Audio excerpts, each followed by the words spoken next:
So excited to offer this workshop. My introduction into the whole world of meditation came when my mom and I, when I was 17, we went to a workshop offered by the Transcendental Meditation, the TM, 20 minutes a day, 20 minutes twice a day, chanting a mantra. And my mom, she was a doctor, she was a neurologist. And my mom, myself, and my cousin, he was studying for medical school. The three of us went.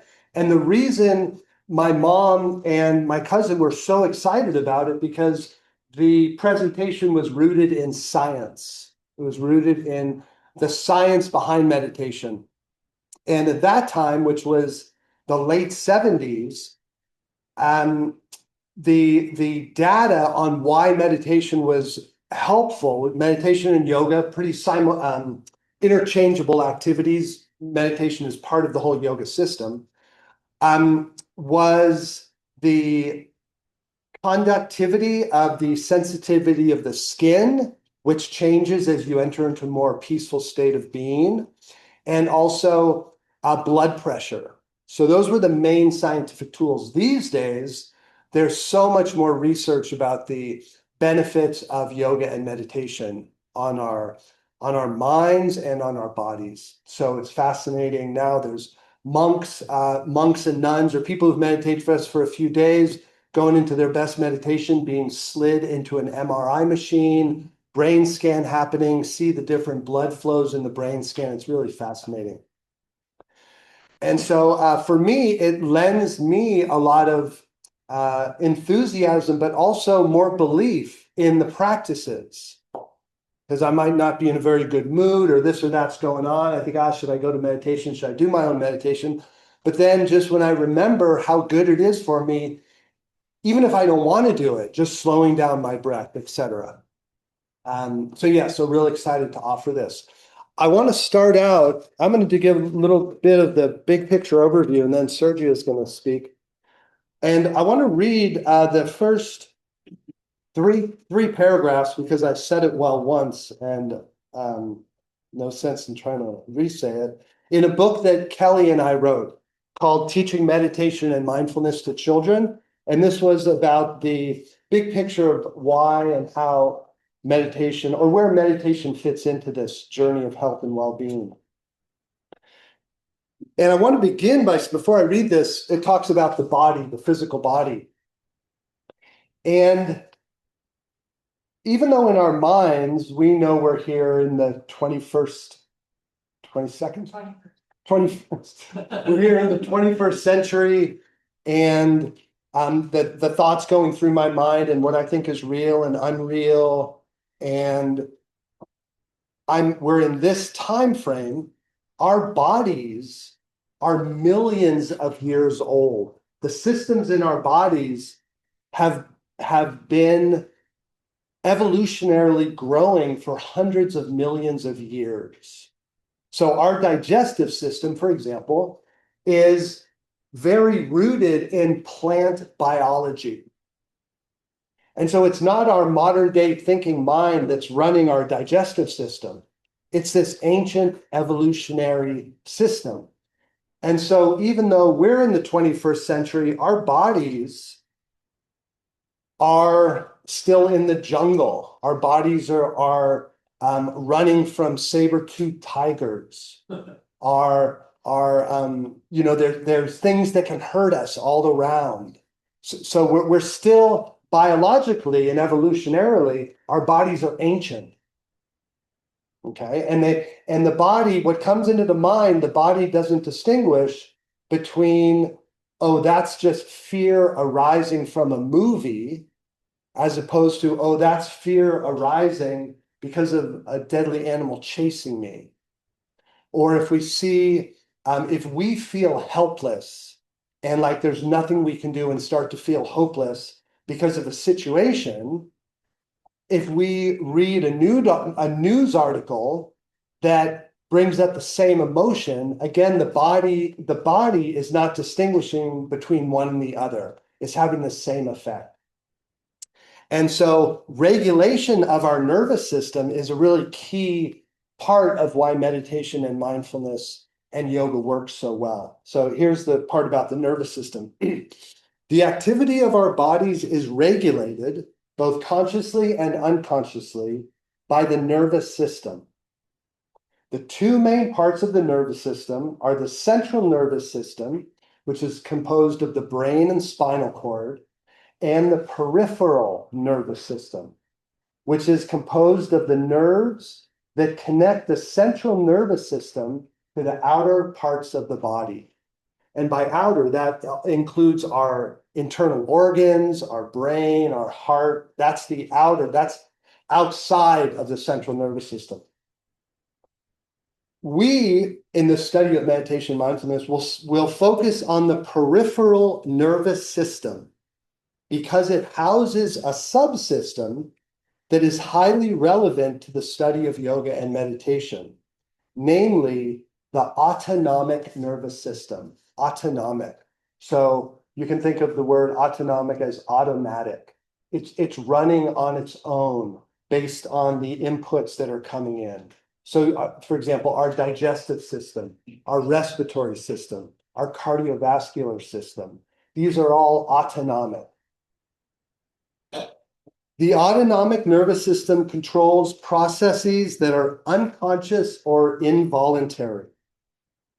One branch of the autonomic nervous system is the sympathetic nervous system, sympathetic, which controls our fight, flight, or freeze. So that's an important idea to remember, that one part of your nervous system regulates fight, flight, or freeze. So danger comes, what am I going to do? Am I going to fight? Am I going to run as fast as I can? Or am I going to freeze? The other branch is the parasympathetic nervous system, which controls our rest and digest. Rest and digest. So that's the other really important part of us. So we have our fight, flight. Let's get out of here. There's trouble. And notice I can do something about it. I'm in danger and I have responses.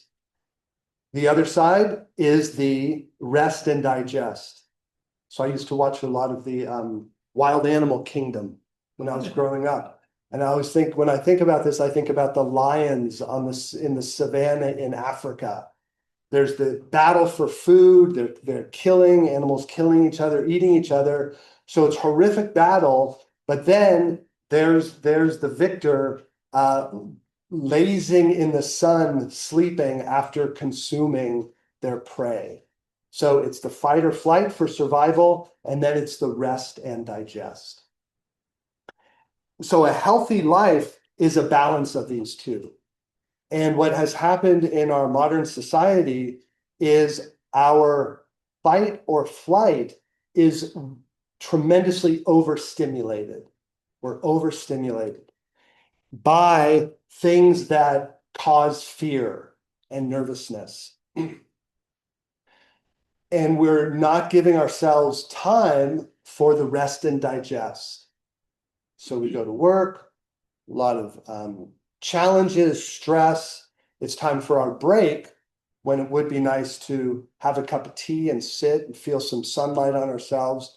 But instead, we're having a cup of coffee, firing up our adrenals, and we're scrolling through the terrible news of the day. So we didn't get any rest and digest. We just kept our system on overdrive. And then we go home. Again, we're faced with the question, okay, what am I going to do now? I've worked hard all day. I'm really tired. I'm exhausted. How am I going to move on to the next part? Is it going to be rest and digest, or do some yoga, or go for a walk? Or is it going to be drink some alcohol, watch television, watch the news? Am I just going to keep that fight or flight and freeze going? And then a lot of it in the modern day world, again, in the savannah, you can react to the danger coming at you. You can fight back, you can run, you can do your best to survive. But when you're bringing a lot of negativity, or not negativity, but when you're bringing a lot of fear creating content into your consciousness, and you can't do anything about it, then it's not only firing up fight and flight, but a part of you saying, and I can't do anything about this. It's a hopeless situation, or I'm trapped. So it just stirs up more. So then the journey of yoga and meditation in the big picture is activating your rest and digest. And there's a major nerve of the parasympathetic nervous system called the vagus nerve. The vagus nerve. And the vagus nerve is stimulated, and interestingly, 80%, so with the vagus nerve, it's a pathway between our brain and the whole rest of our body. And 80% of the information flows from the exterior up into the brain. So it's the majority of its work is sending signals into the brain of how are things in the environment. And the vagus nerve signals rest and digest when you're breathing calmly, when you're doing yoga, when you're doing meditation, when you're splashing cold water on your face, when you're humming, when you're singing, when you're reading poetry, when you're in a very sensuous mood. And so these activities are the activities of yoga and meditation. So stimulating your vagus nerve is what you're doing when you're practicing meditation and yoga. You're waking up that part of your nervous system. You're telling yourself, okay, everything's at peace, at calm. I can let the system relax. Your digestive system can work. Your heart can relax, etc. So this is really, in the biggest picture, how the yoga and meditation works from a biological standpoint. Then today, what we're going to do with Sergio, we're going to do a deeper dive into the deeper biology and chemistry and exploration of that. So that's going to be our next step. And then we're going to take a little break and then come back with Steph. Before we do that, I thought we would do a little vagus nerve stimulation to prepare ourselves. So let's start standing.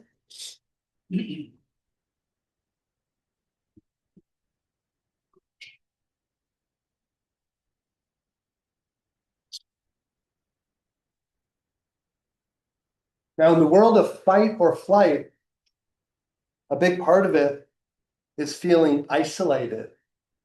You know, again, if you think back to your ancient biology, when something's chasing you and there's fear running inside your body, there's no one to protect you. It's like it's getting closer and closer to the end. And so the opposite of that is feeling community and connectedness. So we'll start in Tadasana, which is standing posture, mountain pose in the yoga system.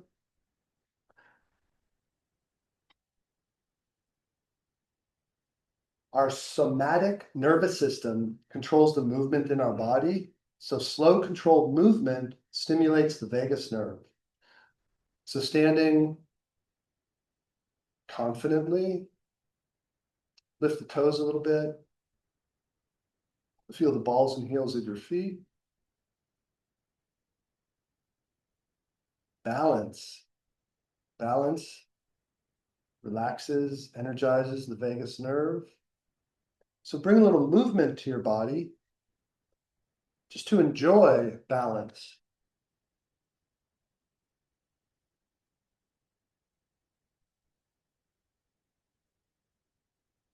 If you're comfortable, you can let your eyes close. If there's any balance challenges, keep the eyes slightly open. Fix your eyes on one point. Bring a lift to your knees. Get your thighs activated. Little tuck to the tailbone. Activate the glutes. Draw your belly in a little bit. As you breathe in, expand your chest. Feeling of power, self-confidence. So your body is sending signals to your mind. If you stand confidently, that signals your mind that things are okay, that you're strong. Mind-body connection.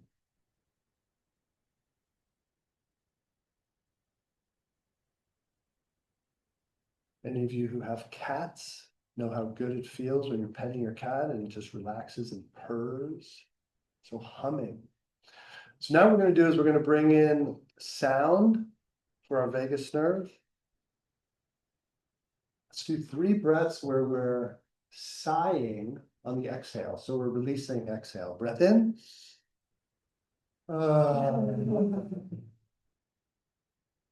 Breath in.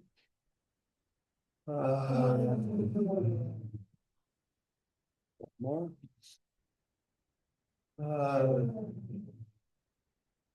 Now on our exhale, we're going to hum. Breath in.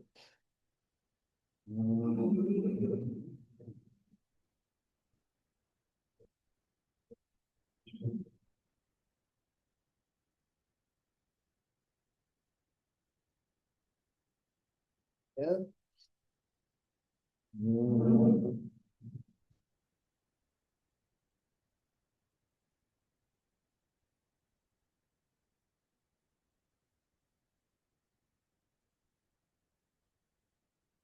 We're going to do this a few more times. And as we do, notice the beautiful effect that we all fall into sync, that natural ability to connect with other people, to connect with our environment in a peaceful way. So this a few more times. Breath in.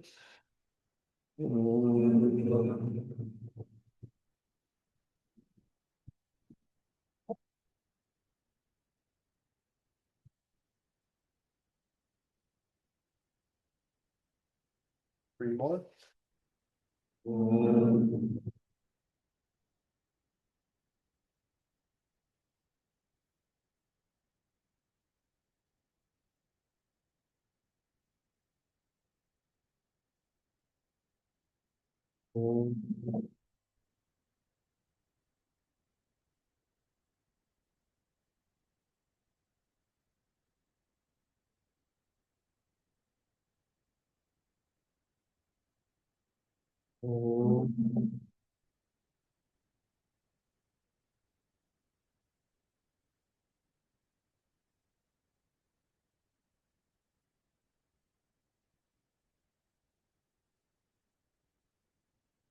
Bring your hands to heart center.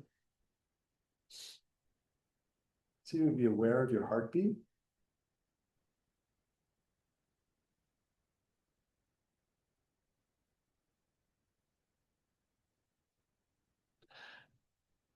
Now on the inhale, raise the hands straight up over your head. On the exhale, go out to about 11 o'clock, 1 o'clock. They've done studies on children. Children just spend 2 minutes in this posture, their self-esteem increases. So again, the body sending signals to the mind. So let's just enjoy this for a few breaths. Feeling expansive, no one's looking at you, you're just being yourself.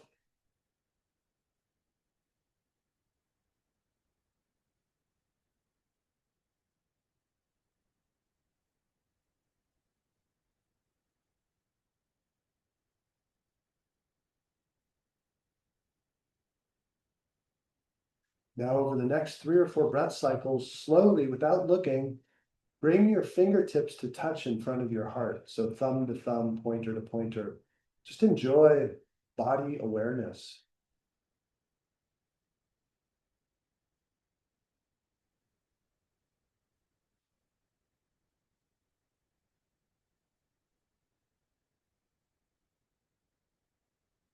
That slow movement that we just did is the essence of yoga, tai chi, qigong, body awareness in space. Take a moment, be aware of how you feel.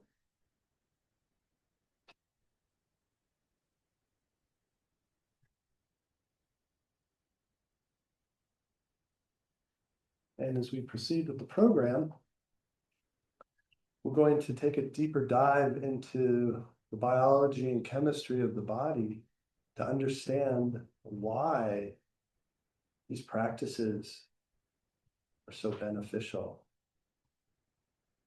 So open your eyes a little bit so you can return to your seated posture. And I'll invite Sergio up.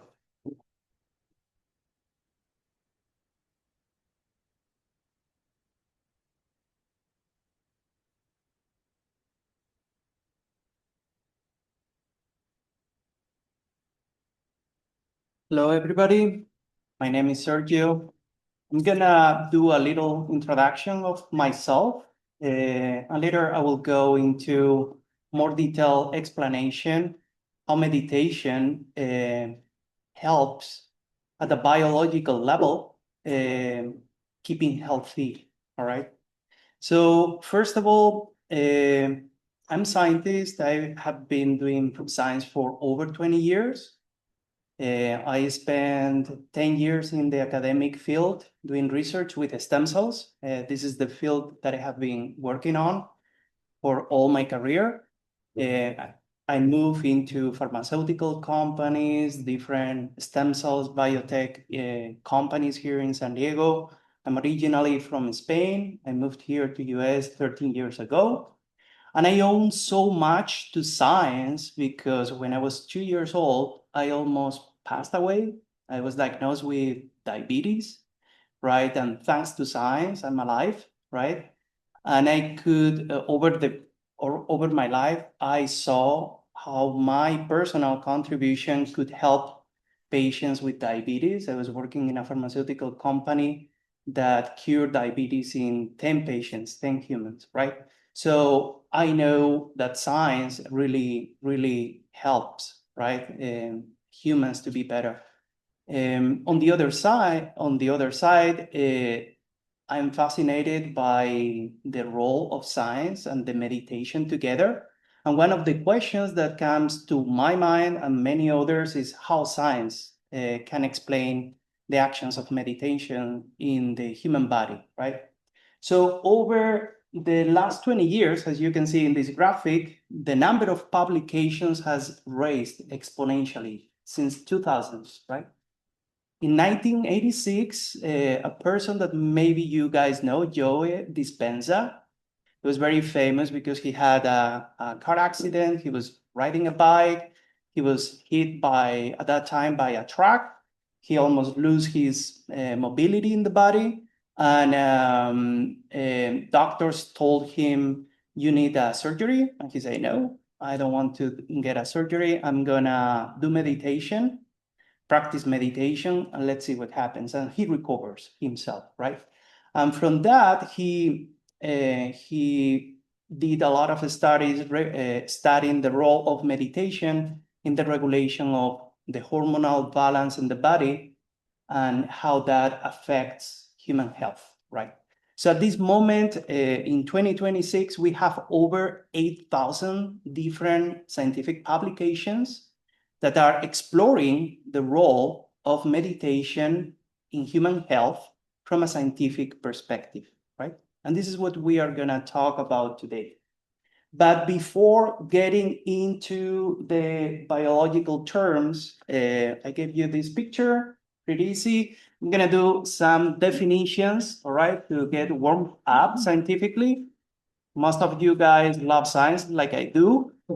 So first of all, definition, what is a cell, all right? Cells are the building blocks of the body, right? We are built by billions of cells in the body, right? They are little bags where the chemicals are moving around and they are the constituents of life, right? In living beings, right? Every living being contains cells, multiple cells, like in the case of the body, or only one single cell, right? Like in a bacteria. In us, in humans, that cell is very complex. Has a membrane, which is the walls around the house. It has a core, which we call it nucleus, is where all the information is kind of the library, where all the genetic information is stored, right? there is like other organelles, other rooms inside of the cell. For example, the mitochondria that we will talk about is like the kitchen. It's where all the energy is produced in the cell. Let's go to the nucleus, the library. Over there, all the information that make us as we are is coded. It's coded in a language that we call DNA, right? The DNA is no more than the letters that are writing in multiple books. And it's a code, right? There are 4 nucleotides, A, T, C, and which one more? And G, all right? And those letters, they combine in a different sequence and they can write information, right? It's information. And that information within a book, all right, is what we call the genes. The genes are no more than the books where all the information is stored. And that information can tell us that we have the skin dark or white, right? If we have the information to produce a lot of melatonin, which is the dark protein of the skin, we are more tan, right? If we don't have it, and we don't express that gene so much, we are more white, right? It's a simple example. Those books are stored in shelves, right? Different shelves.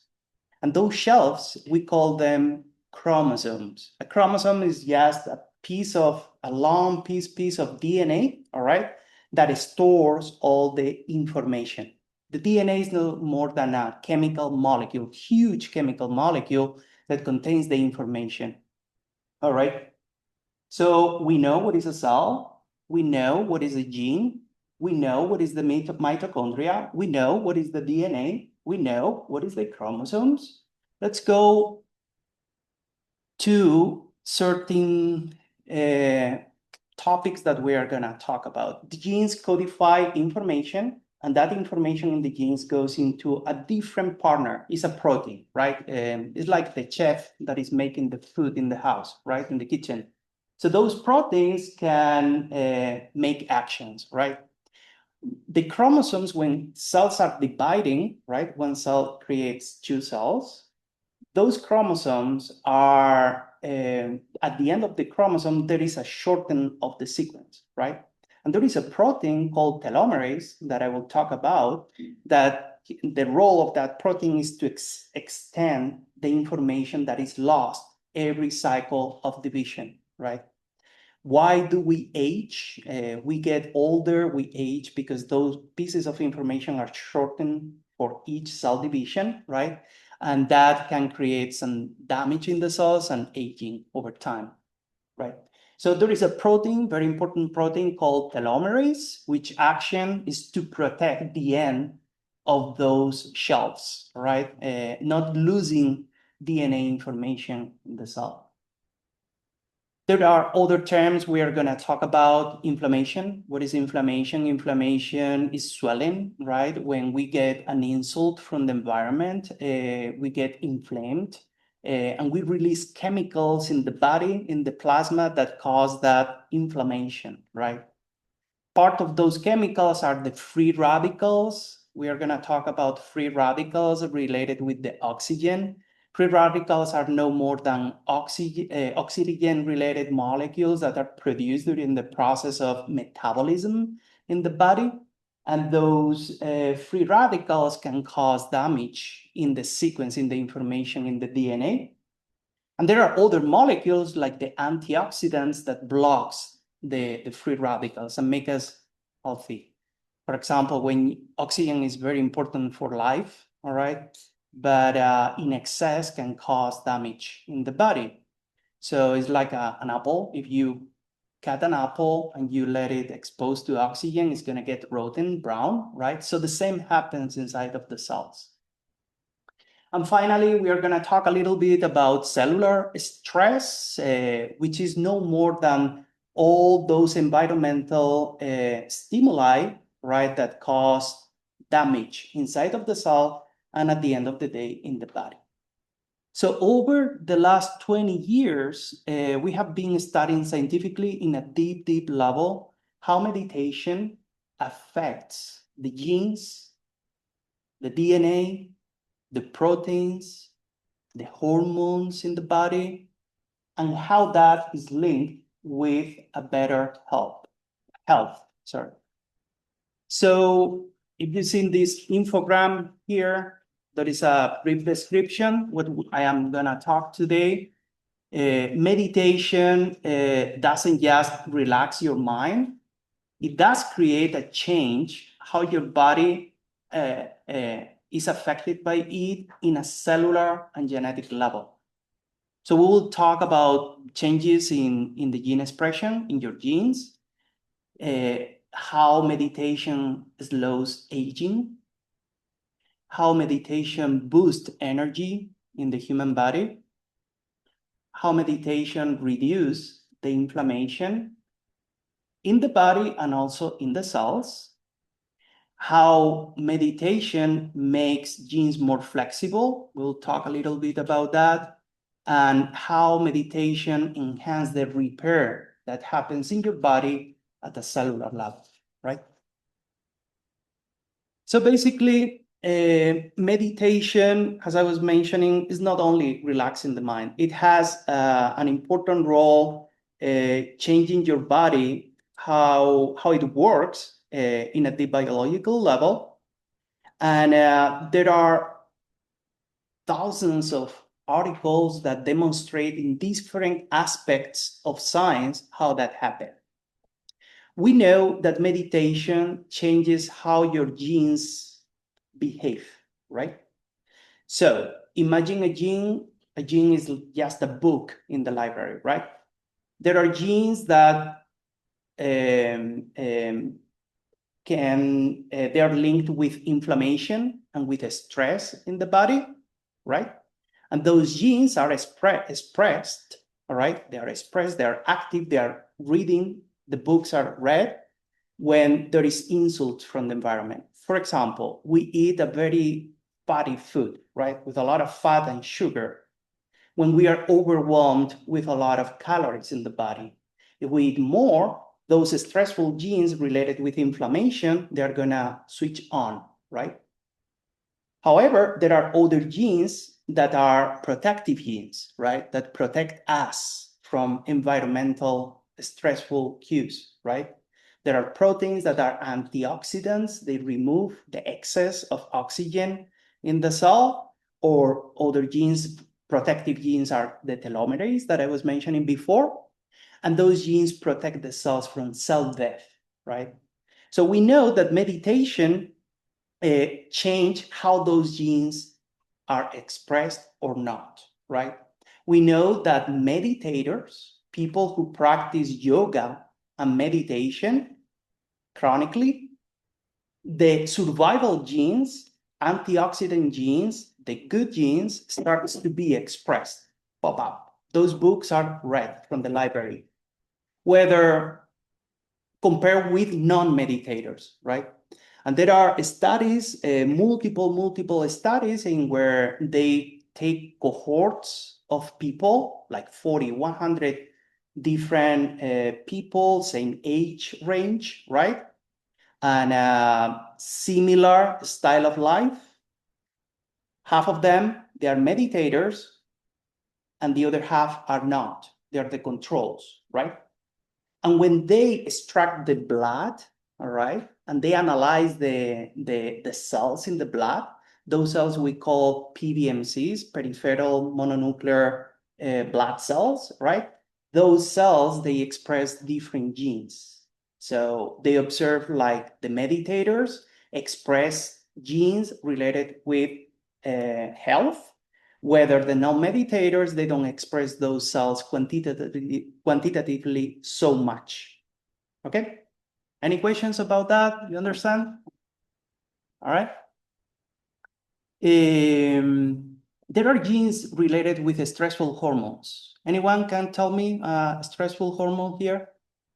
Cortisol. Cortisol is one of them, right?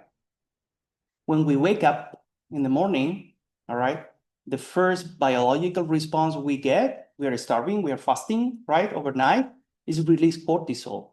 Cortisol goes into the body and sends signals to mobilize the glucose we have stored in glycogen. It's a different molecule, right? So we need energy, we need glucose, right, in the body. So cortisol goes up. But what happens is that when we are stressed, we don't relax, we don't activate the parasympathetic system enough, we don't rest and digest, the levels of cortisol, epinephrine, norepinephrine, adrenaline, they are high all the time, right? When we meditate, we send signals to the sympathetic nervous system. We get more calm, more relaxed through the vagus system, as Sujantra was mentioning. And that it causes a cascade of events, right, that regulates the expression of survival genes, helpful genes for the body. We know the second topic is that meditation slows the biological aging. There are monks in India, they have been meditating for many, many years, and they are centenaries. You know, they are over 100 years old. It's incredible. How do we link the aging with meditation? So scientists, they took again populations of chronic meditators and yogis and non-meditators, and they analyzed the expression of that enzyme that I was mentioning before, the telomerase, which role is expanding the end of the chromosomes. And they observed by a chemical lab analysis that I personally do in the lab, I did multiple times, we can analyze the activity of that key protein, all right? And we can analyze also how long the chromosomes are in the lab, right? We can measure them. They are 5 kilobases or 10 kilobases, right? We can analyze the length of the chromosomes and the activity of that enzyme that copies the ends of the chromosomes. And the scientists, they observed that significantly meditators have more activity of the telomerase and longer telomeres, right? And we know from animal models that the rodents, that they don't have the telomerase, they don't have that enzyme, we remove it, they get super old really quick, right? So the more activity we have, the longer the chromosomes are gonna be in a certain extent, of course, because too much is bad as well. But we can link at the molecular level, scientific level, biological level, how meditation practice is related with telomerase activity and expansion of the end of the chromosomes, right? This is why we know that meditation prevents aging. Meditation also improves the cellular energy, right?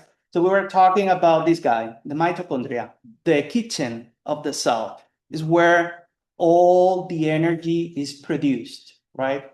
We receive the food through our digestive system.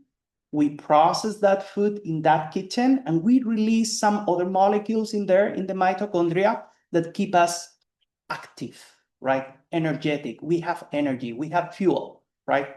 So we know that meditation appears to improve the mitochondrial efficiency. So improves how the chefs in the kitchen are cooking the food, right? They are more happy, you know? They can work together more happy. They don't fight for the knives, you know? They can take the food, chop in pieces accordingly, same size, right? And produce the energy for the whole body. Also, they reduce the oxidative stress that I was mentioning before that cause cell damage by free radicals. So when you're cooking, there is oil, right? That is toxic, right? That oil is the free radicals that are produced in the mitochondria. They're produced, I'm doing analogy, you know, simple stuff to understand the biological meaning. So those free radicals, that stinky oil can cause damage, right? In the chefs of the kitchen or the guys who are reading the books, the genes in the library, all right? And if the library doesn't work, we cannot read, we're gone, right? and also can help cells handle stress better, right? So when there are fluctuations in temperature in the body, right, that creates a change in the body, or when we get a cold, right, an infection by a microbe or a virus, those are stressful responses.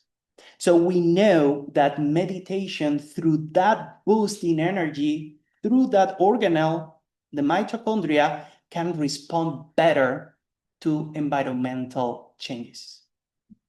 All right. I don't know you guys, but me personally, when I end the meditation on Tuesdays nights with Sujantra, I feel so energized. You know, it takes me forever to fall asleep because I want to run a marathon, right? And you know, it's common sense, right? You are calming your body, all right, and you boost your energy. But at the molecular level, the mitochondria is working better, right? Also, meditation reduces inflammation, all right?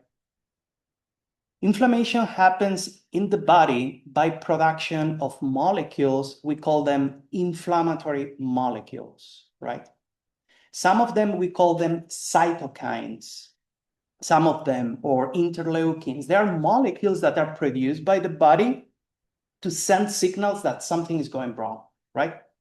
For example, we get a bite from an insect, right? And we get swollen tissue, right? The area where the venom of the insect goes, it gets swollen. There is inflammation, an inflammatory reaction in there. Or we have pain in our teeth, right? Something is wrong. We have a bacterial infection. So the body has very sophisticated and smart pathways to send those signals accordingly, right?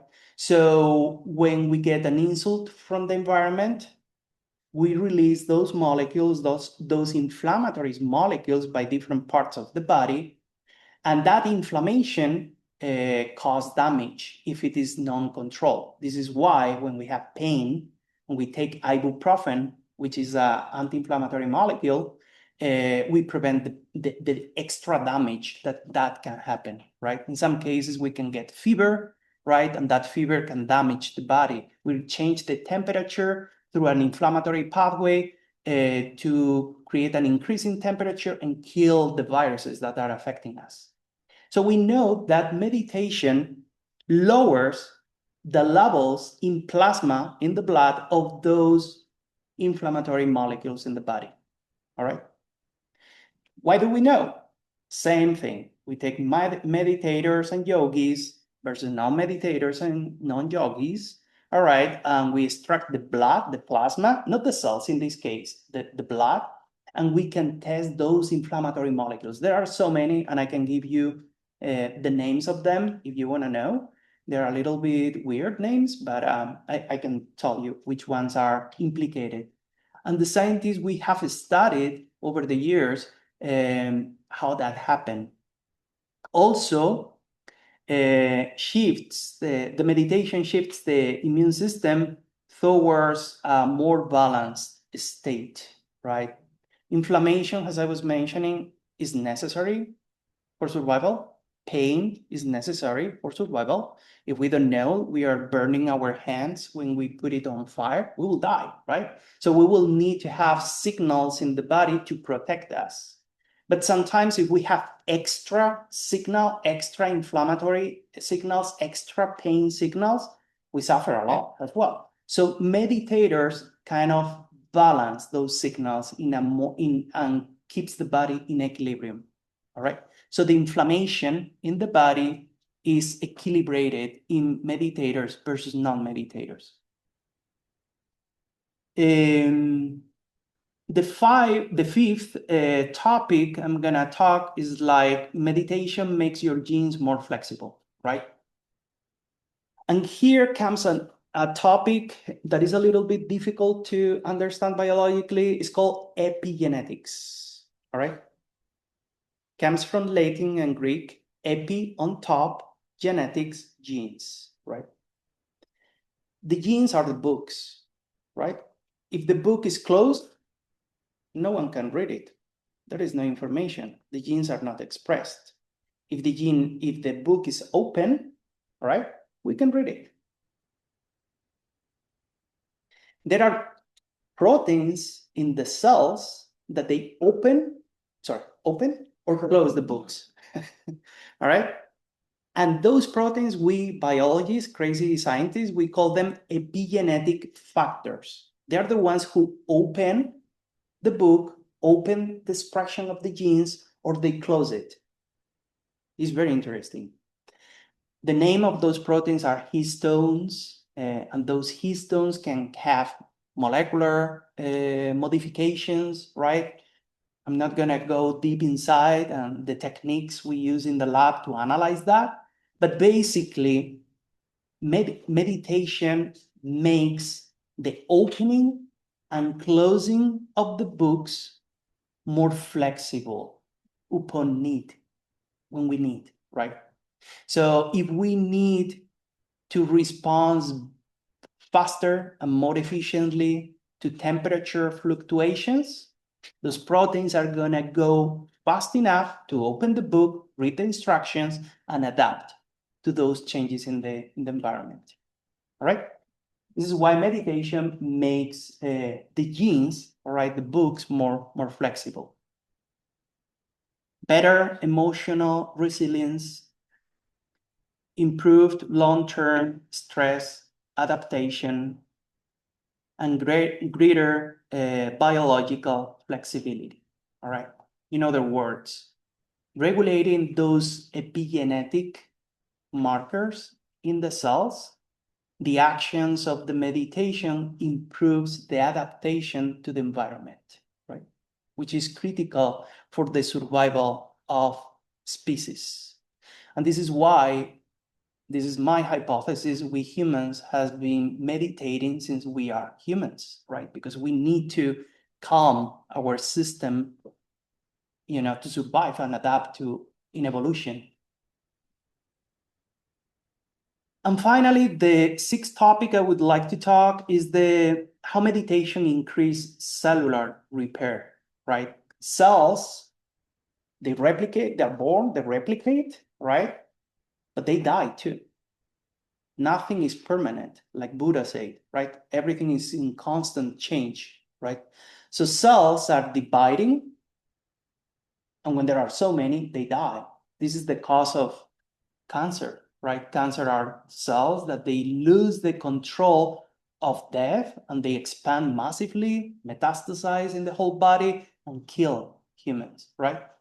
So meditation increase the cellular repair means that many of the mutations, which is the changes in the code in the DNA that happens through reading the books one time, another time, another time. Sometimes you do a mistake, right? You're reading, and you don't read the text correctly. There are happening mutations in the books, right, that you are reading. So those bad readings that you are having can cause mutations and can cause cell death, right? So there has to be other mechanisms to repair the bad reading. If you copy your book, you are reading your book and you do a mistake, there has to be an eraser to rewrite it correctly. And there are biological molecular proteins in the cells that they do that. They repair the DNA when it's broken or when it's bad read, right? So meditation, we know that repairs the DNA when it's damaged, right? How do we know that? Again, the same thing. It's very repetitive. Meditators, when they collect the blood samples on them, all right, they have those proteins that repair the DNA in higher activity compared with non-meditators, right? And the mutations that happens in the genome, in all the books of the library are lower in the meditators compared with the non-meditators, right?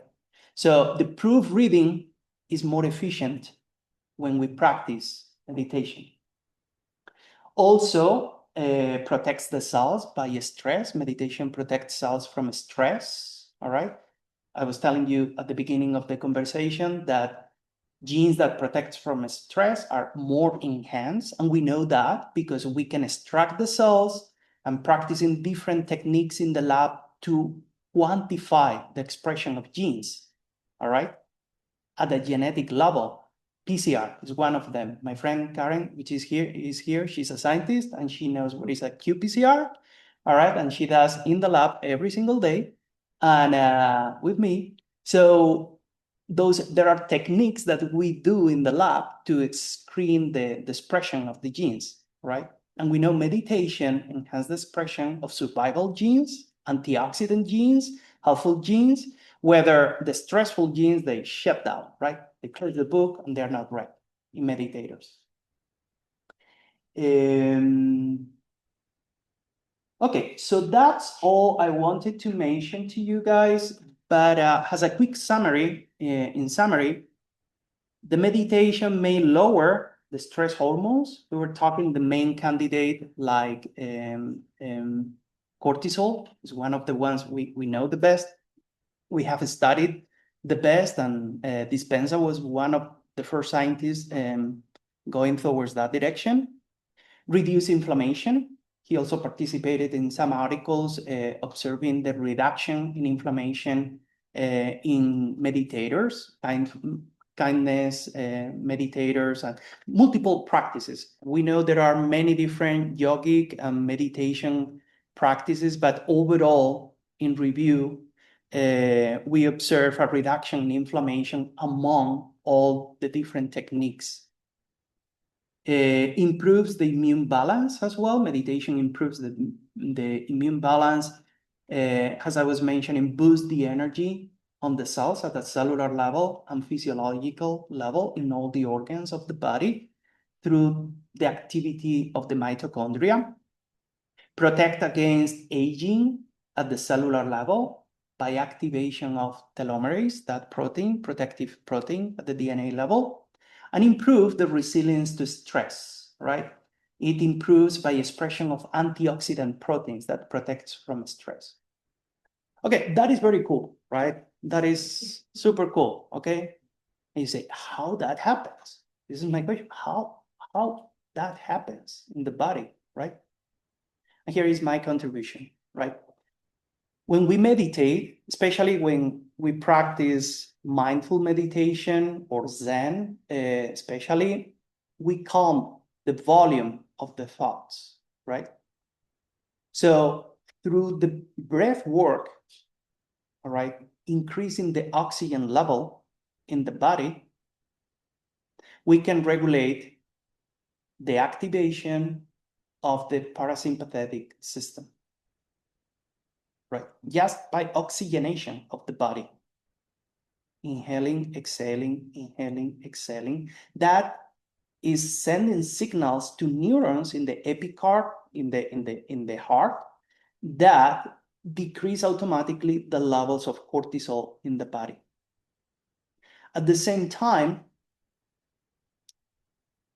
what is happening is that increment in oxygen that triggers a decrease in the cortisol spreads all around the body and creates a better balance of the energy flow, right? Through meditation, we can regulate the energy movement through the different chakras, and we do energetically in the body, all right, but also at the cellular level, all right, as I was explaining before. And that flow, that technique of calming the mind, increasing the oxygen level, and facilitating the flow of energy in the body, those are the three most important branches that regulates the gene expression and the activity of the cells in the body, and overall, the meditation outcome in the body of humans. So as a big picture, the summary for this big picture is that meditation isn't just a mental relaxation, okay? it has and it creates measurable biological changes, and we have measured them, and we need to measure more. We need to practice more and to increase the number of studies in the field, I believe. Calm the stress system, protects your cells, as I was mentioning, and supports a healthier aging and improving the overall resilience of the body. All right, and with that all said, I think you have some references in there in the infogram, some scientific papers that you can see. Some of them, they are reviews from leading scientific scientists, some scientists that they compile a bunch of information. There is more detailed information in there. If you want to download those papers and explore more, I'm more than happy to help you understand what is the meaning at the biological level. And I don't know if we have Q&A now or... Yeah, definitely. If people have questions, we can ask questions. If anyone wants to go to the restroom, there's restrooms. Yeah, we'll take a couple questions if people have questions. So we're saying how well there are a bunch of studies, and there was the control group and then the people who were meditating. What was like the scale of the difference that you saw in the people who were meditating? Great question. In the hundreds. Yeah. You can see papers. What was your answer? Hundreds. Hundreds. Yeah, in the hundreds. So the cohorts of people analyzed, I saw papers, 20 individuals only. Some others 40, 50, 100, 150. Yeah, kind of in that range. They're measuring like the length of the telomerase or like all of these different, things. Like how much more of an improvement did you see for the people who were meditating versus the control group? Are you asking about the p-values? Yeah. All right. This is clinical data. All right. P-values are not like super strong. It's not like, but specifically keep my attention to the telomerase activity because the error bars are minimal. All right. When you compare meditators versus non-meditators, there is a huge difference with p-values 0.001. All right. For that specific enzymatic assay. Right. But for other readouts like interleukins production or cytokines in the plasma or gene expression, the changes are more subtle, but they are statistically significant. All right. Clinical data sets, right? You're working with different humans, right? Different genders, different styles of life. You need to take in mind that meditators generally have a healthy style of life, right? They don't drink alcohol, or they don't smoke, or they do exercise, they eat very healthy, right? So it's very difficult to do a one-to-one study and increase the population to have very, very significant data. And on the other side, the readouts that they are exploring, it fluctuates with the day. Most of the input sample is blood, right? And from the blood, they collect the plasma, where they analyze different molecules that are in there related with the stress, inflammation, blah, blah, blah, blah, blah, or the cells that are in the blood. And we know there are genetic changes over the day, right, from patient to patient. So the data is in there, but you cannot compare like with other data sets, meta-analysis that has been done in different biological fields. For example, the one I work with the stem cells. Yeah. I'm wondering if there have been any comparisons between I know that cortisol regulates the circadian rhythm and stuff, and the lowest level of cortisol is usually around midnight. So I was just wondering if the sleep cycle has comparable benefits to meditation. Yes, actually, yes. If I don't remember wrong, there are some papers that they correlate the extent of the different dream states, especially the deep stage, if I don't remember wrong. Don't take me 100% because I read so many articles, but I think that the deep sleep, right, is increasing meditators versus non-meditators, which is the stage of the dream where we repair our body, right? So great question. What about healing time? Any data that suggests that meditation speeds healing? Healing time. Most of the studies are done in chronic meditators. Chronic, what that means, I would say 1 year and so on, or half a year and so on. It's like you can find the effects of the meditation at the same time when you end your meditation session. I personally feel more calm, more relaxed, my digestion is better. I'm diabetic, right? So I'm type 1 diabetic. My blood glucose control is better, overall. But the outcome, expanding the meditation chronically, is where all the science comes from chronic meditators. Yeah, practicing for months and months. Okay, let's take one more question, and then we'll take a break. Mhm. I have more of a general question, like now that, science gave us a great connection between meditation and, let's say healing or being healthy or longevity. It still works.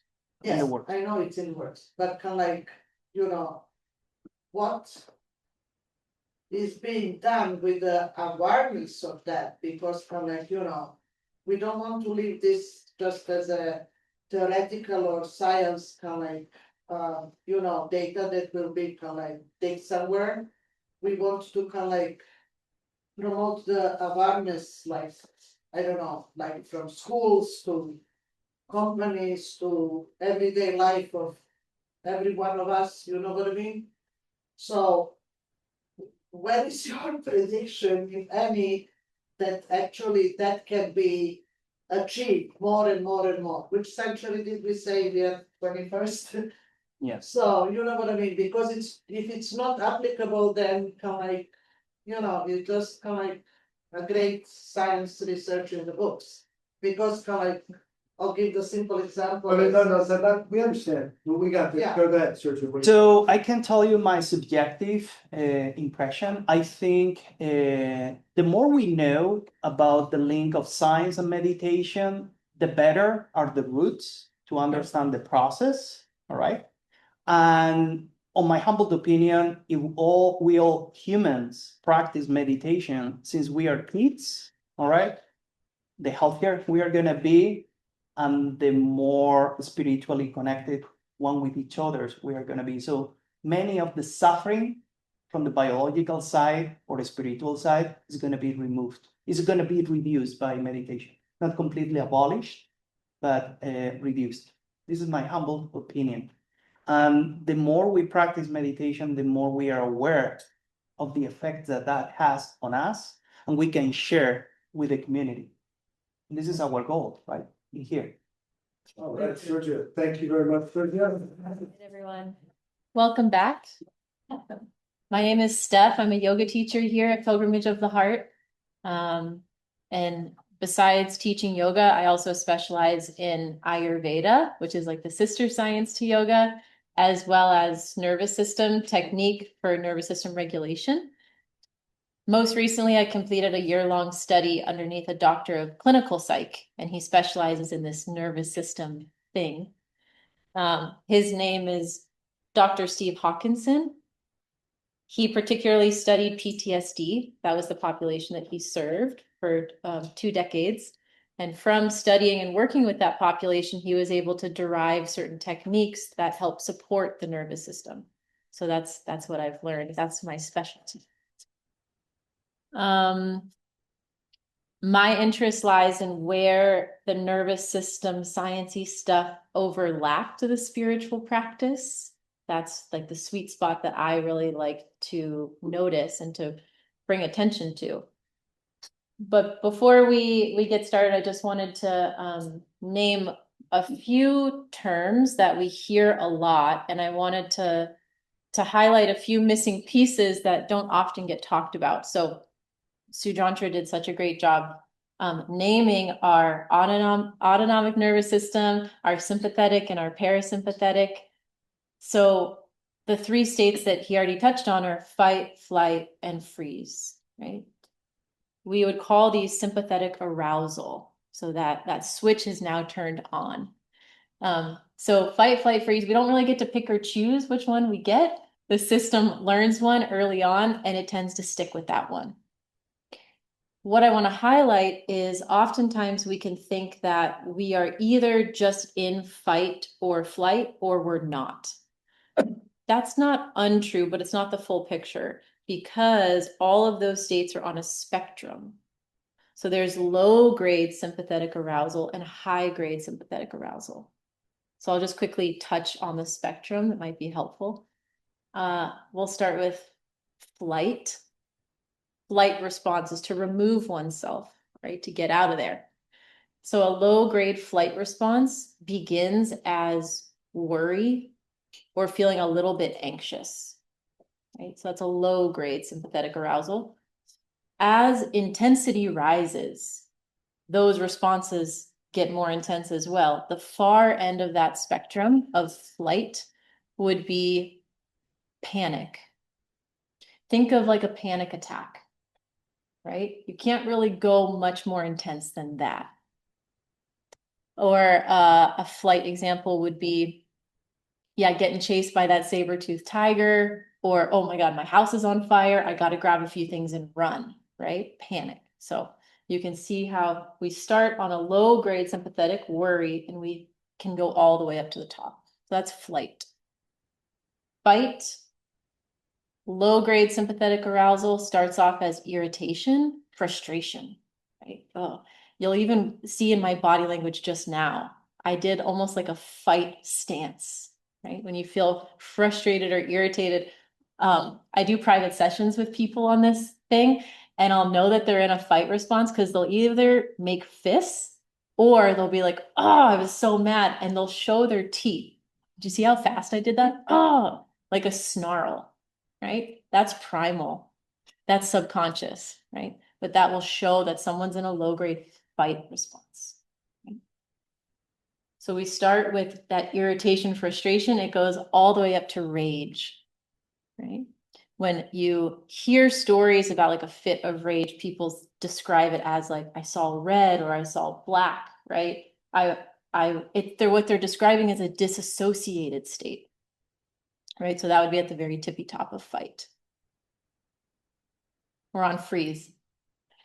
So low grade freeze is something my teacher would call freezy business. Clinically, it's called functional freeze, which means I can still carry on with my day. I can go to work, I can go to the store, I can pick up the kids, make dinner, but I'm not really present.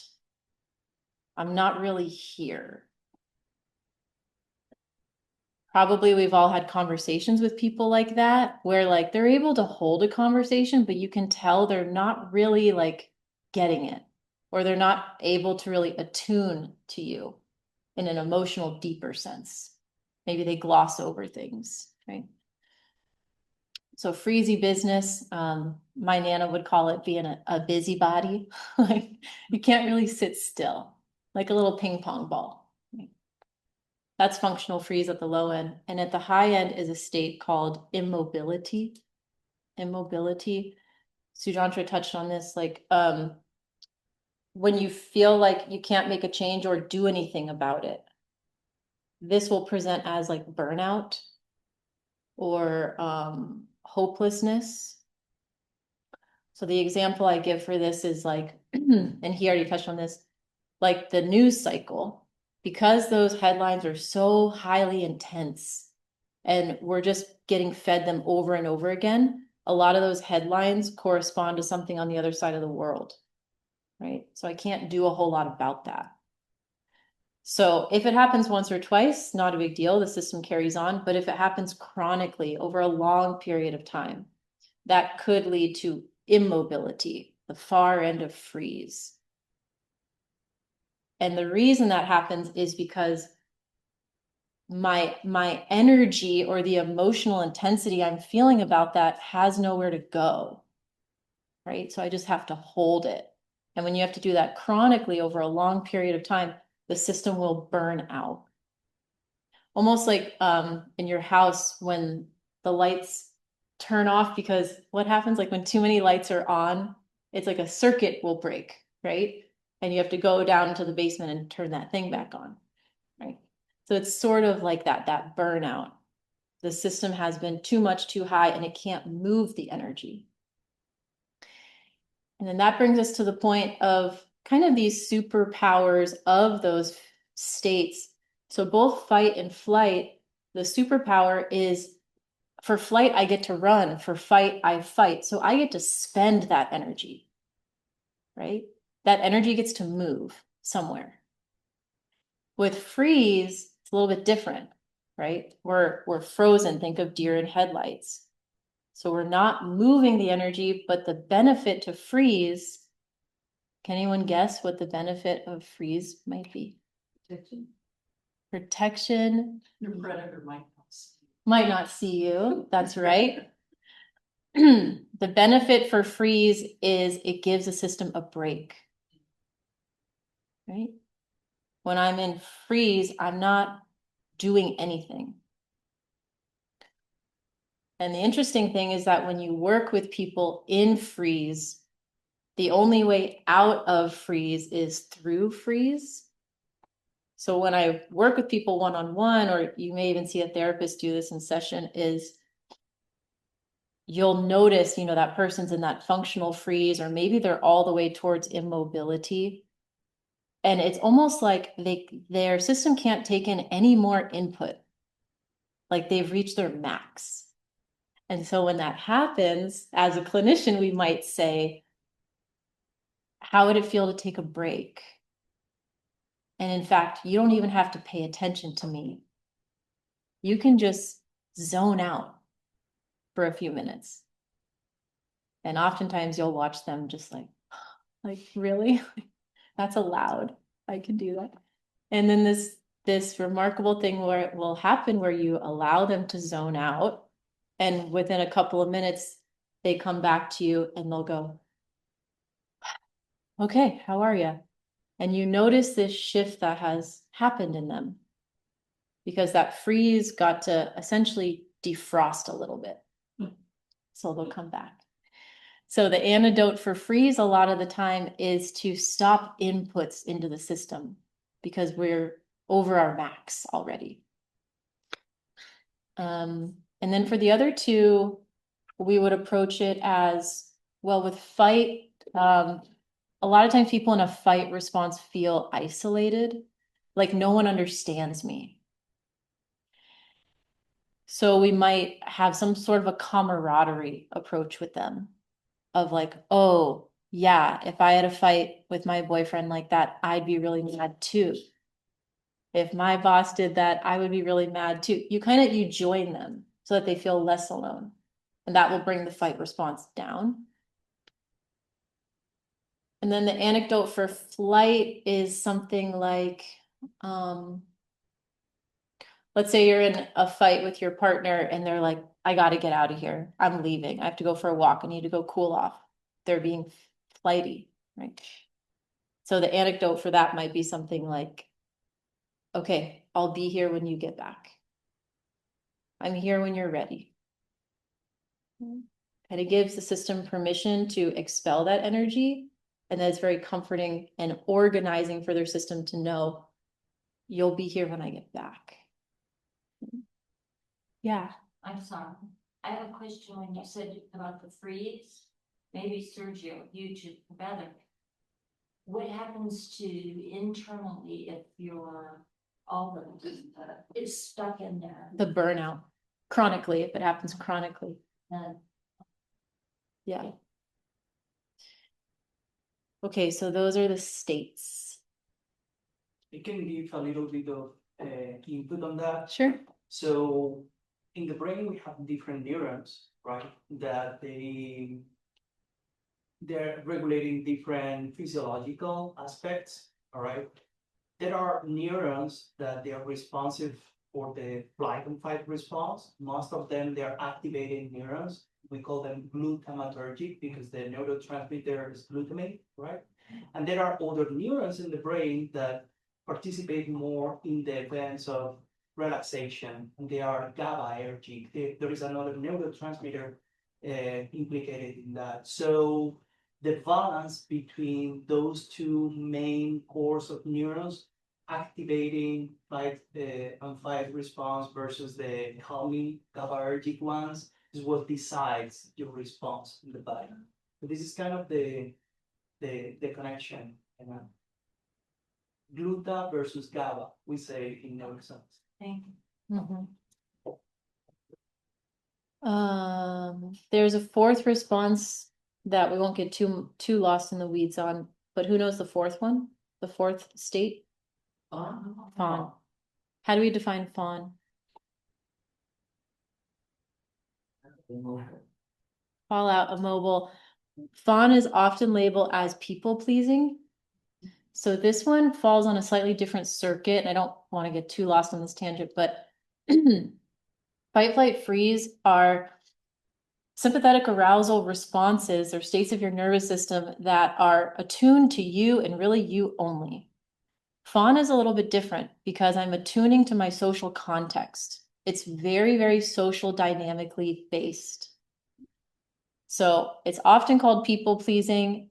I would say at a low grade response, it would be like fitting in, chronically fitting in. So I think about like teenagers in high school. It's like social suicide, to stand out. All you want to do is fit in and be normal. There's like a perceived threat if I were to be unique and stand out, right? So fitting in, and then probably at the very top would be like self-abandonment, not even knowing oneself, one's anchor. So again, that one operates on a slightly different circuit because it's so socially dynamic based. But the benefit to that one, like the other ones had benefit of spending energy and resting. The benefit there is really like oftentimes social reward. Oftentimes people that are people pleasing or fitting in a lot, there's reward for that socially because they're very copacetic, they're very easy peasy, they're very go with the flow. Right? Okay, I'm gonna shift to a new topic. Steph, question, so what's the antidote for fawn? Let me think. Yeah, that one we work a little bit different with because of the social dynamic piece, but it would be like self-empowerment. And then I would need more information on that person's like specific dynamics. Okay. So our next very cool thing that we will talk about is orientation. This is a really big concept in the nervous system space. And it just simply means what we would say in the wellness space is like mindfulness or presence. Orientation is using your five senses. What are the five senses? Yes, good. Touch, smell, taste, touch. Sound. Thank you. Did I say one twice? Yeah, thank you. So we're using our sensory organs to inform our system where we are in time-space reality. You can think of the senses as little bridges between my internal world and my external world. So the only reason I know that I'm in this room with you guys right now is because I can see you. I can hear that honking. I can feel the air on my skin. Right?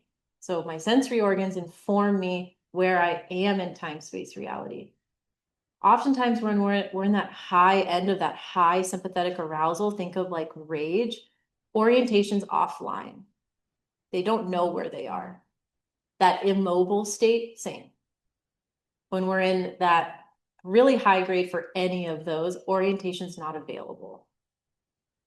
So we'll do just a little orientation practice now, which is I invite you to look around the room, or for those of you at home, look around your space and try to find something that you've never noticed before. Like go on a little scavenger hunt for something you've never noticed in this room before.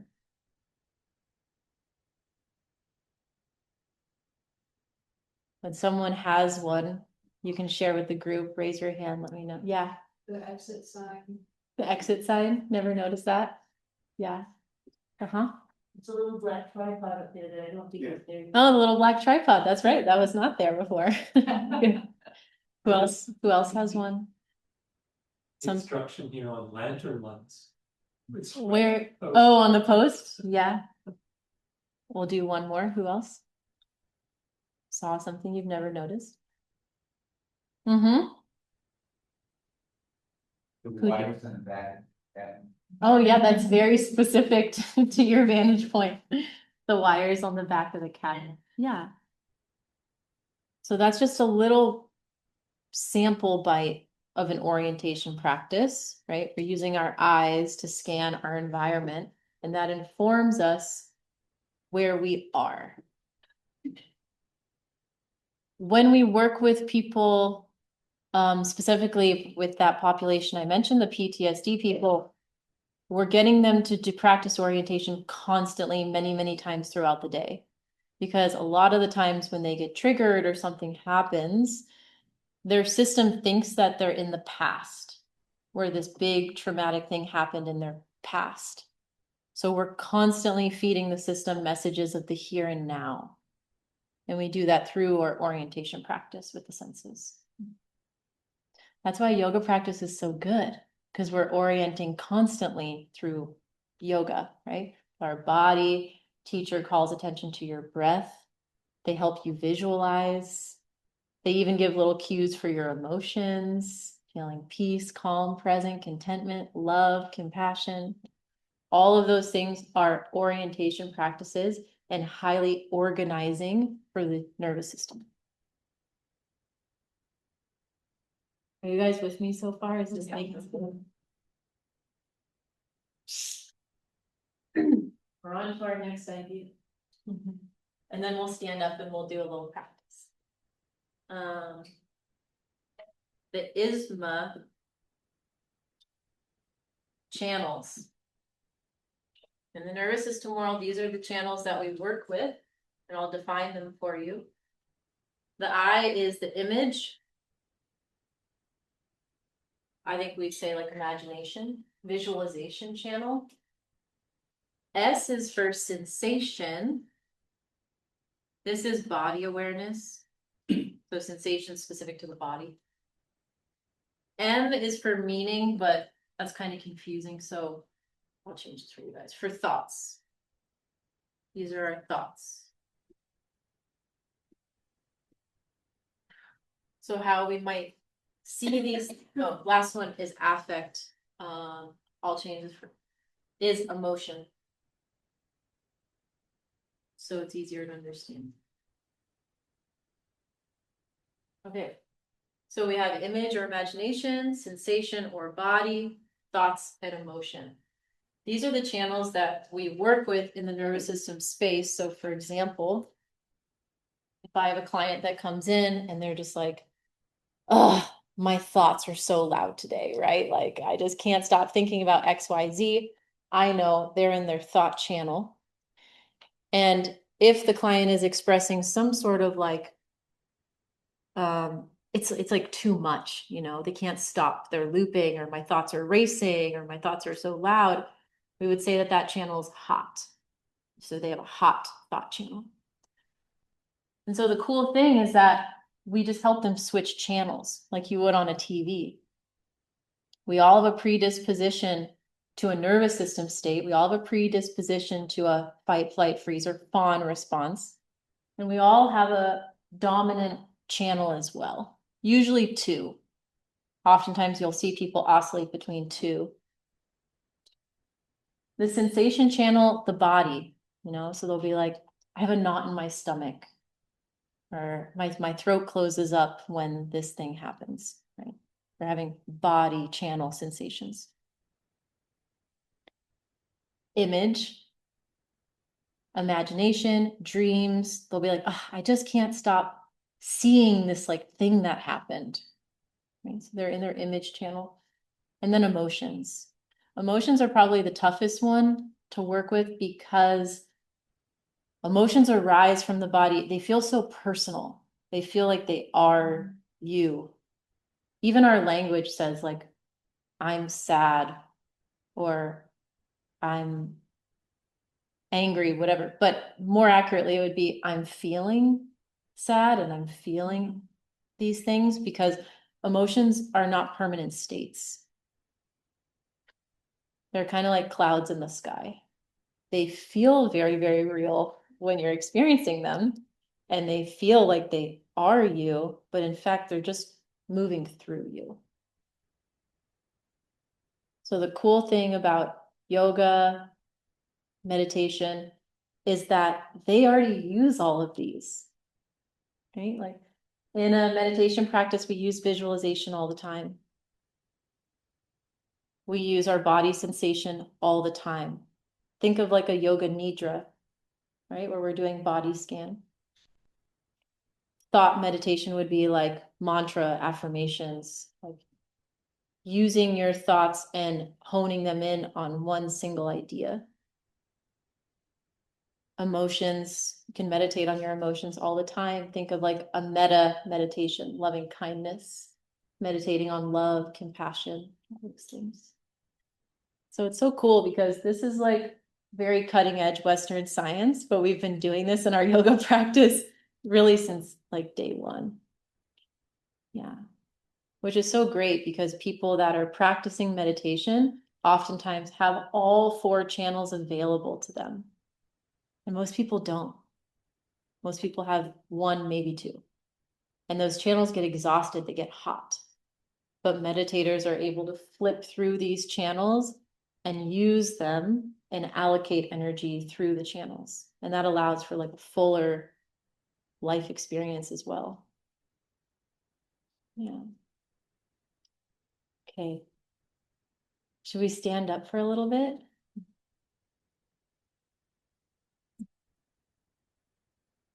You guys can see me up.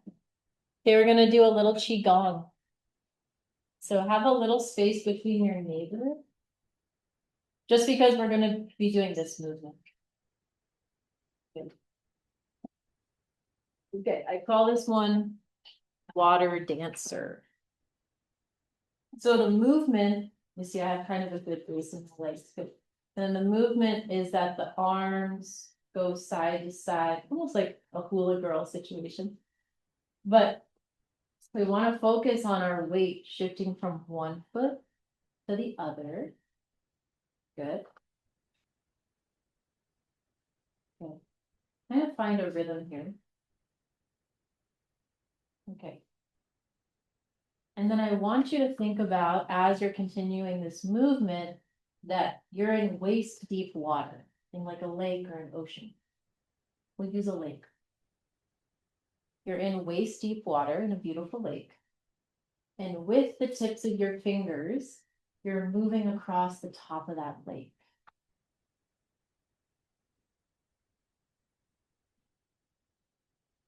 And as the fingers dance on top of the water, maybe there's ripples happening.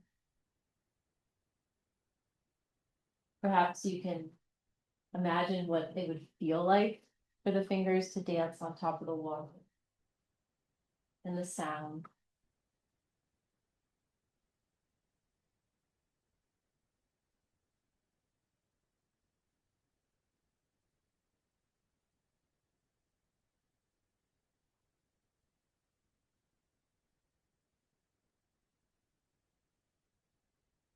Okay. We'll be here for just another moment. See which channel you're in. How are you experiencing this?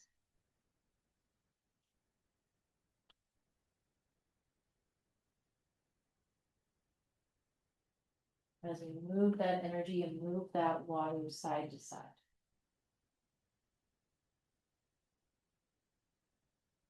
Okay.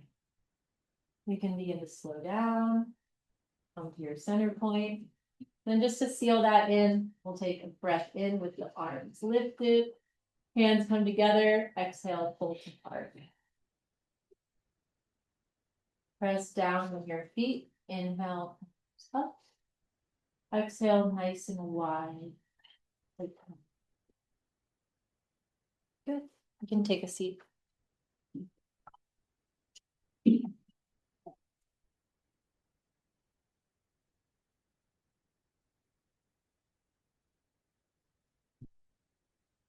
Did anyone have their visual channel open for that? Could you actually see the water in your mind? Raise your hand if you could. Nice. Those of you who did not have the visual channel, what other channel was open? How were you experiencing that? Sensation? Yeah. In your fingers? Mhm. Sound. Sound, yeah. Yes, the water. Thoughts? Yeah. Thinking how amazing this image was, I was there in that moment. Yeah. So it sounds like you had two, thoughts and image. Cool. Nice. Okay. We'll do one more short technique where we can play with our channels a little bit. Okay. If you're able to, have your feet on the floor. Those are like our roots, grow down into the earth. Okay. And then we'll take a little mudra in the hand, so connecting forefinger and thumb, and rest that on the lap. Okay. So we're going to create in our mind, you don't have to close your eyes just yet, you can look at me for this moment. We're going to create in our mind a triangle, and the 3 points of the triangle are hand, hand, third eye. Okay, so go ahead and soften the gaze. And we notice the 3 points of the triangle now with our eyes closed. Hand, hand, third eye.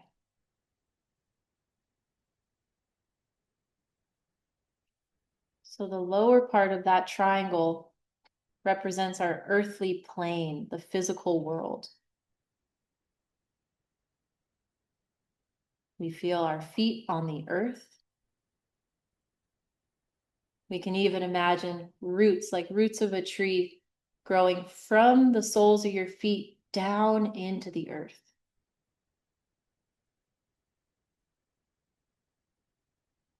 And you can feel the weight of your legs.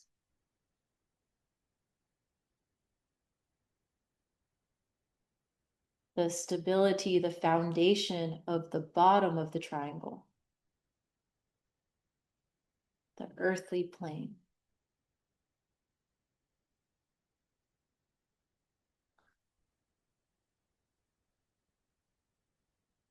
The top of the triangle points to your third eye, representing the spiritual realm. If the bottom of the triangle is the physical realm, our physical reality, top of the triangle is all that you cannot see.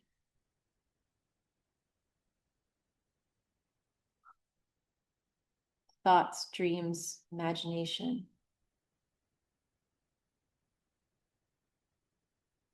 Third eye represents a seat or a portal for us to connect to something higher than ourselves.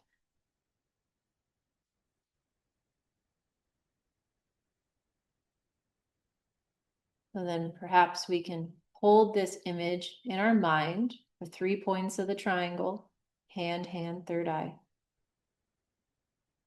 as well as the 2 different energies that it represents. The earth on the bottom, feet on the earth, and the third eye, the cosmos above.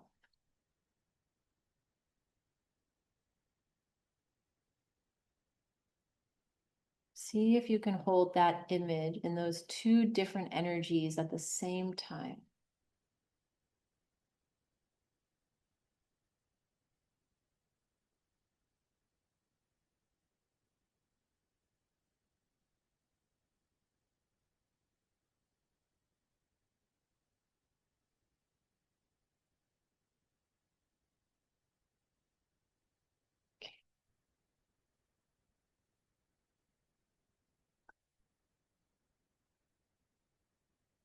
Then we'll just note that the space in the middle of that triangle is your beating heart.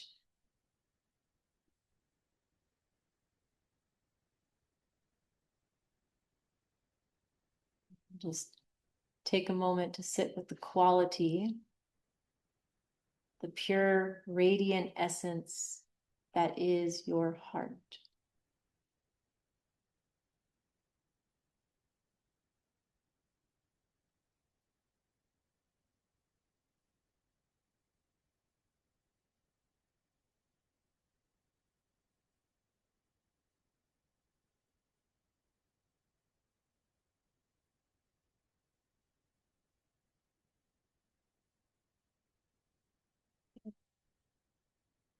And to seal this practice in, we'll take one round of communal breath, breathing together.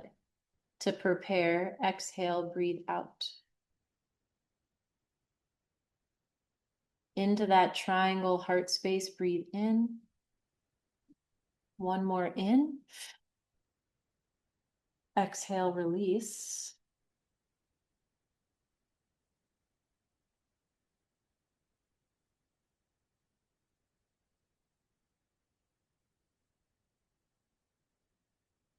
You can release the image of that triangle from your mind.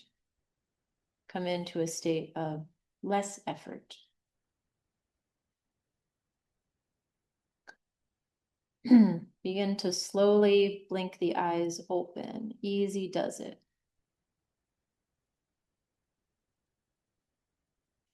Give yourself a moment to orient to your space. Take in the surroundings through the senses.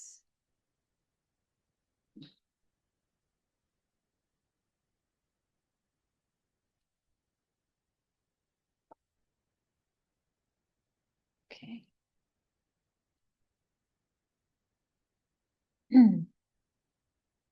So, in that exercise, we worked with a few different channels. Who can name one of the channels that we played with there? Image. Yeah. What was the sensation part?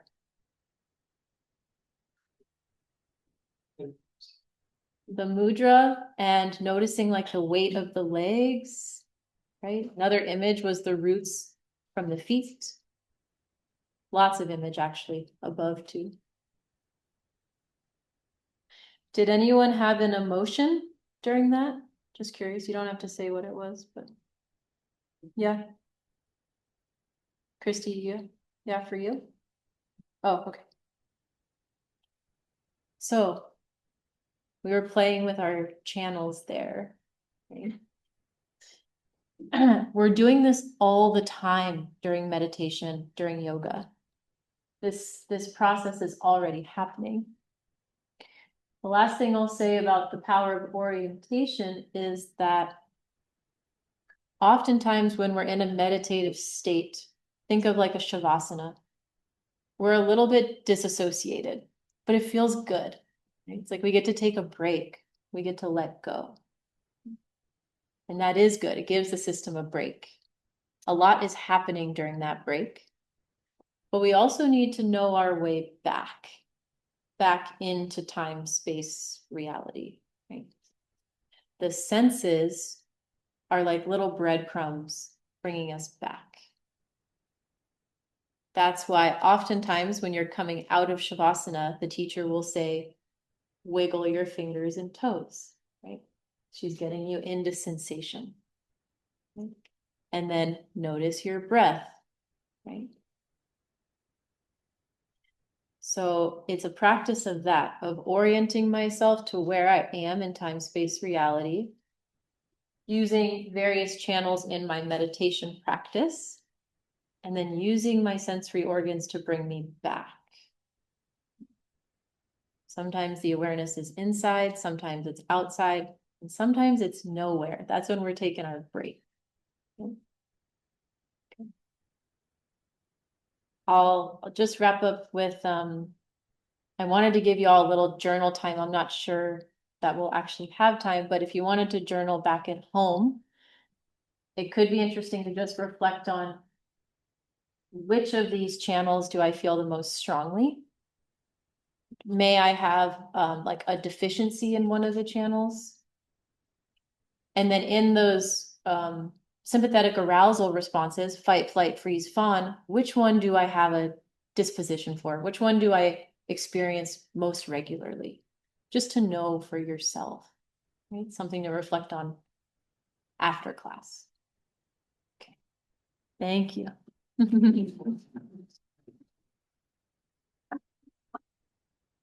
Maybe have to, Yeah. maybe it's the both of you. If you have long time past trauma, PTSD, whatever, then you were explaining the significance versus insignificant difference in the Anita, can you say it loudly? So people can't hear you. Oh, I'm sorry. Let me think of the question a little better. This lady back here, also, when you have past trauma, how significant, or can you not say, is the meditation on healing?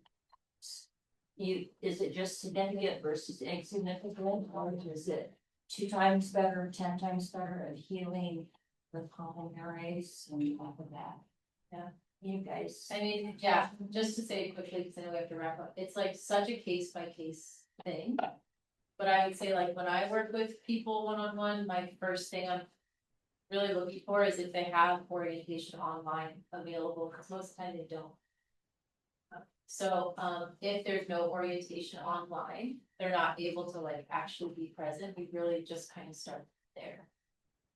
Because if they're not even here, I don't want to take them out even more, right? They're already in like a disassociated state. So orientation first, and then we can go. All right, thanks, Steph. Great. All right.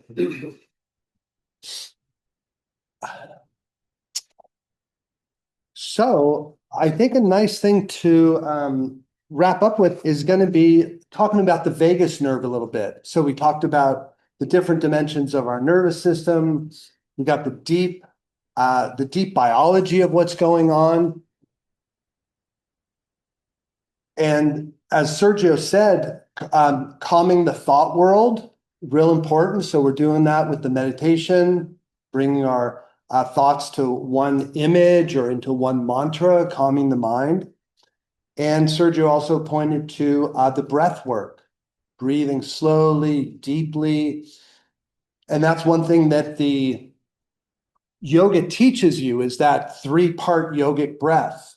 I read that the surface of our lungs is the size of half a tennis court, and that many of us are only breathing with 25% of our lung capacity.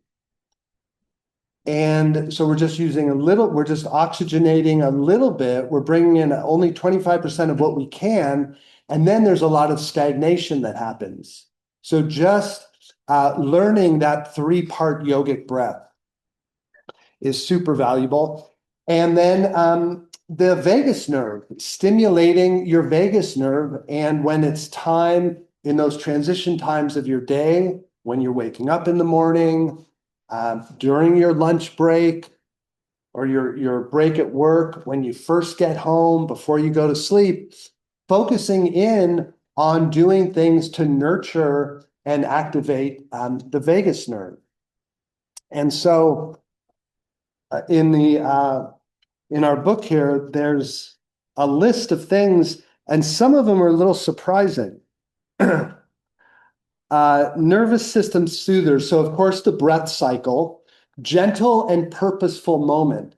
So even like that short little qi gong exercise we did, such a shift I felt in my own mind and nervous system. Stopping, just taking 3 deep breaths. So qi gong, tai chi, yoga, taking a nice sensuous based walk in the evening, all of those things, that slow rhythmic movement is so calming and tranquilizing. Singing, humming, and chanting. Singing, humming, and chanting. That old song from, I think it might be Mary Poppins, just a spoonful of sugar makes the medicine go down. So that spoonful of sugar can be, maybe you're having a tough day, just keep humming a pleasant song in your mind, or keeping a positive image of something that you're gonna do later on in the day. So having that spoonful of sugar to help you get through challenging times. So humming, singing, chanting. Engaging in prosody is something I hadn't really connected with the vagus nerve before we did the research for the book, but reading poetry can be very, very relaxing. Coming home, instead of starting to scroll through Facebook, pick up a nice book of poetry. And even if it's super simple, Dr. Seuss, The Cat in the Hat, just thinking to yourself, I do not like green eggs and ham. I do not like them, Sam, I am. And just saying that a few times in your mind is so calming and relaxing. So, and that's one of the reasons we love music so much, is rhyming. You're hearing a line of music, you hear that word, and you know there's going to be a rhyming word coming. And it's very relaxing for the nervous system. Laughter. Laughter is very good for our vagus nerve. So watching a funny movie, listening to comedy, and even there's a thing called laughter yoga, where just I went to one time, and you're just around, you do some breath exercises, and then everyone just starts laughing and laughing and laughing, and it becomes it just feels good to be laughing, to be enjoying laughter. Then cool water, splashing your face with cold water, taking a cold shower, or having the last minute of your shower be nice, cooling, cool water is also very calming for the nervous system. So all of these things are things that we can insert into our day at little bits to help us to get through, or to enjoy getting through the day, to work through and enjoy our day more fully. And then putting in those longer practices, your meditation practice, your yoga practice, whatever it is, because I recognize almost everyone here from the yoga studio. So I know, you do yoga, you do these things to keep yourself healthy. Then there's the challenge of regulation of input into yourself. And that's especially relevant with social media, with the 24-hour news cycle. What we feel, I think a challenge for myself and other people is, what duty do I have to know what's going on? There's so much going on, and do I have a duty to know it? Is that part of what I need to do, is keep up on the news, or do I decide to bring in certain filters that say, okay, these are the elements of news that I want to focus on, or this is how much time I'm going to spend each day. How important is it to mentally know everything?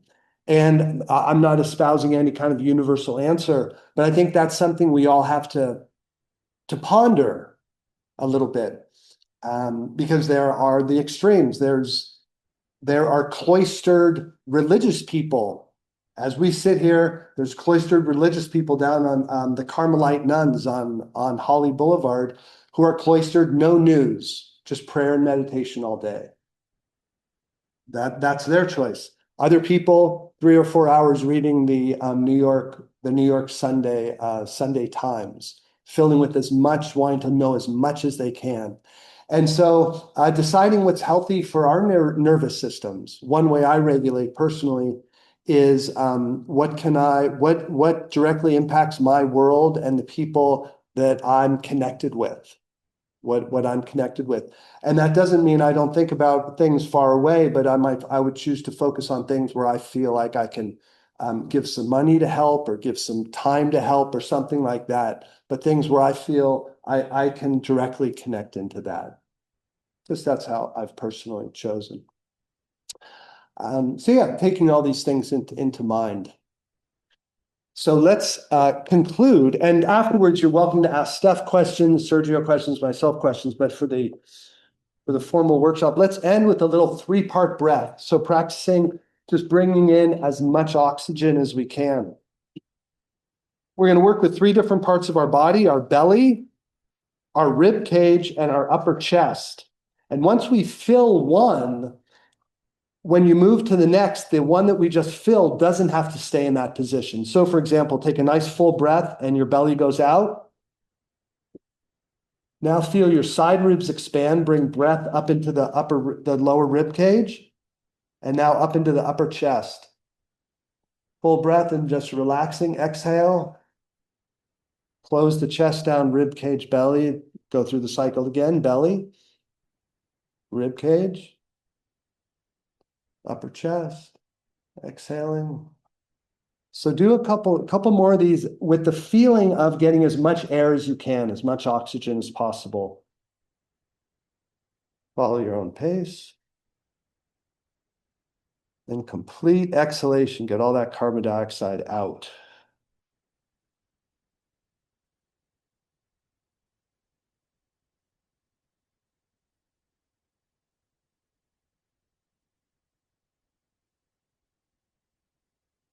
One more complete 3-part yogic breath.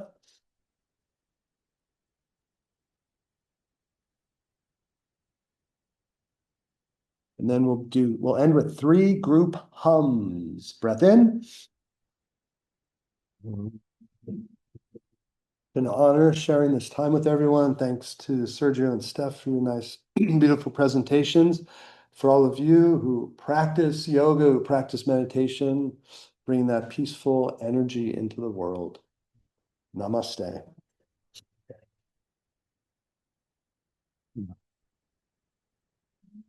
All right, everybody. Thank you so much. Thank you so much.